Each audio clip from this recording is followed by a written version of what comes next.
আনা নাসরিন, ডাক্তার জাহেদ, জাহেদ টেকের স্ত্রী, দাম্পত্য সঙ্গে। জাহেদ টেকের চারপাশ বিএনপির হেডম এবং কালচার ভেঙে যাওয়া। এনসিপি নেতার জুৎসই জবাব। জামায়াত কেন এভাবে জবাব দিতে পারে না? যাই হোক, আমরা সেই চমৎকার কথাটি একটু শুনি। বিএনপি ছাড় দেবে না, ও দেবে না। ও বড় দল, ও মনে করছে তার হ্যাডাম আছে, সে ছাড় দেবে না। তারপর কি হবে? আমি আগে বলছি, দেখেন বিএনপি ছাড় দিবে না। যে ওয়ার্ডটাকে যদি ধরে বলি যে তার হ্যাডম আছে, ভাই সরি টু সে, তার হ্যাডমকে চূর্ণ বিচূর্ণ কিন্তু যেই দলকে তারা ছাড় দিচ্ছে না সেই দল ডাকশো ডাকশোতে করে দিচ্ছে। It is very unfortunate. আপনাকে বুঝতে হবে যে রাজনীতিটা আর হ্যাডম পলিটিক্স এর মধ্যে আটকে নাই। বিএনপি ছাড় দেবে না। চারপাশ থেকে আটকে যাচ্ছে ডাক্তার জাহেদ। ডাক্তার জাহেদের এই বিপদ কেন?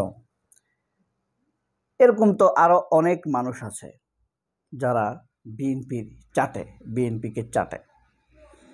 একসময় ডাক্তার জাহেদের কিন্তু গণতন্ত্রের পক্ষে আমরা অনেক উচ্চকণ্ঠ বক্তব্য শুনেছি, তিনি সেগুলো ভুলে যাবার কথা নয়। কিন্তু হঠাৎ করে তিনি বিএনপির মতো একটি দলের সমান্তরাল হয়ে গিয়েছেন।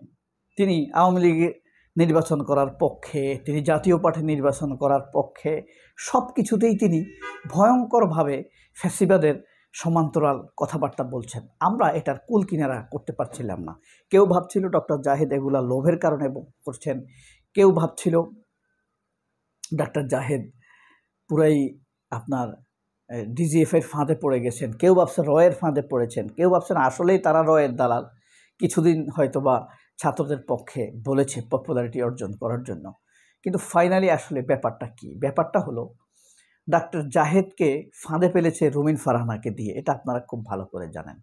এবং সেটা এই ফাঁদের ভিডিও ছবি স্মরণ করিয়ে দিয়ে জাহেদকে ব্ল্যাকমেইল করা হতো নিয়মিত।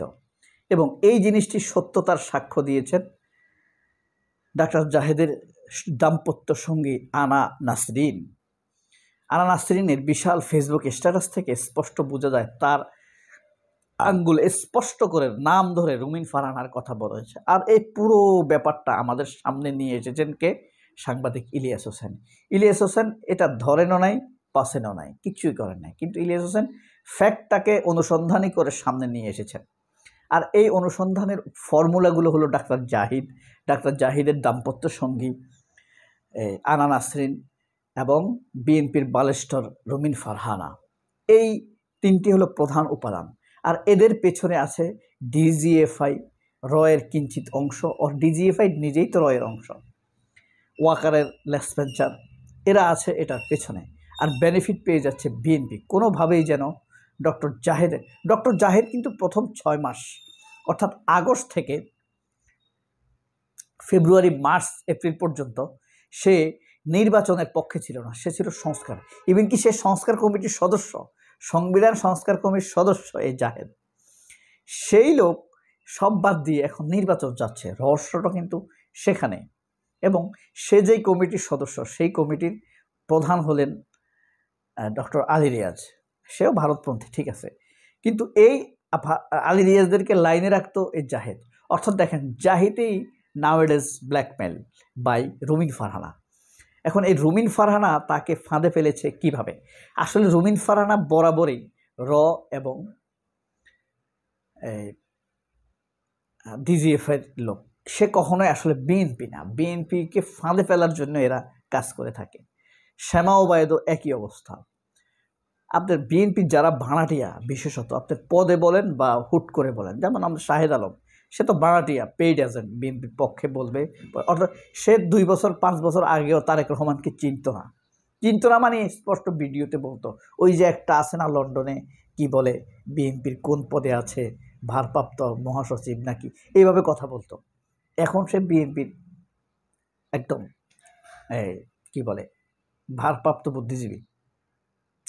ঠিক একইভাবে এরকম কিছু লোকের এরকম আবার স্থায়ী লোক আছে, যেমন ফখরুল এগুলাকে আনবে। ফখরুল কোনোদিন বিএনপির কাজের জন্য মেড বাই বিএনপি লোকদেরকে রিক্রুট করবে না, ছাত্র দলের লোকদেরকে রিক্রুট করবে না। সে আনবে ওই যে ইসলাম বিদ্বেষী বা বিএনপি বিদ্বেষী যারা, তাদেরকে আনবে। কেন আনবে? তাহলে মির্জা ফখরুলের হাত শক্তিশালী হবে। একটা মেড বাই ছাত্রদল বা ছাত্রদল করে আসছে এমন একটা নেতাকে যদি আনে, সে আসলে তারেক রহমানের বা খালেদা জিয়ার প্রতি আনুগত্য থাকবে, ফাইনালি মির্জা ফখরুলের প্রতি আনুগত্য থাকবে না। নিজের হাতকে শক্তিশালী করার জন্য ফখরুল এসব করে। আরেকটা জিনিস কি, একসময় বিএনপির বা ছাত্রদলের যে তুমুল জনপ্রিয় ছিল, সেটি কিন্তু এখন অনেক কমে গেছে, তরুণদের মাঝে অনেক কমে গেছে।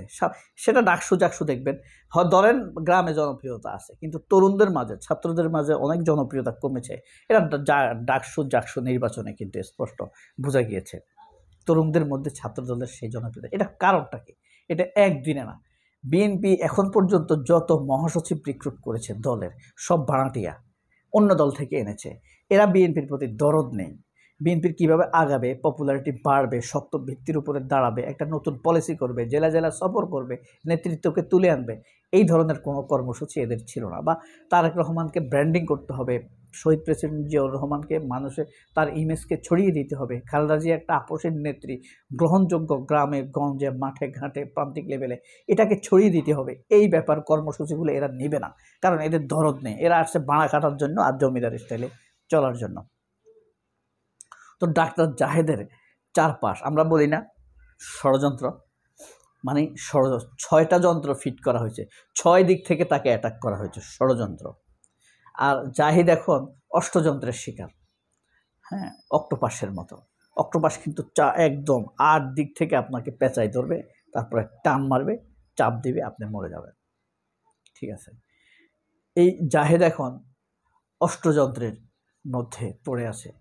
সে এখন ইলিয়াস হোসেনের বিরুদ্ধে মামলা দিছে, বা পিনাকি কিন্তু তীব্র প্রতিবাদ করেছে। ইলিয়াস হোসেনের গায়ে যদি হাত পড়ে, তাহলে সব কোন বিচারপতি ইলিয়াস হোসেনের রায় দেয়, পিনাকি বলছে এটা আমি দেখে ছাড়বো। কোন বিচারকের আদালতে ইলিয়াসের বিরুদ্ধে মামলা দেওয়া হয়েছে দেখেন। মামলা ডাক্তার জাহিদের বিরুদ্ধে বা রুমিন ফারহানার বিরুদ্ধে অভিযোগ করেছে কে? আনা নাসরিন। সে হইল জাহিদের ওয়াইফ। সে বলছে জাহিদের সাথে রুমিন ফারহানার সম্পর্ক আছে। তাহলে মামলাটা ইলিয়াস হোসেনের বিরুদ্ধে দিবে কেন? ইলিয়াস হোসেন কি কাকে গালি দিয়েছে? কাউকে টাচ করেছে? কিছুই করেনি। কিন্তু তারপরও, তার মানে ডাক্তার জাহিদের ইন্ধনে বা প্ররোচনায় রুমিন ফারহানা বিরুদ্ধে মামলা না দিয়ে কার বিরুদ্ধে দিল? ইলিয়াস হোসেনের বিরুদ্ধে দিল। এ দেশের দুর্ভাগা, যারা দেশের জন্য কিছু করে তাদের এগেনস্টে এদেশ লেগে যায়। সবাই অনেক ভালো থাকবেন। আল্লাহ হাফেজ। আসসালামু আলাইকুম।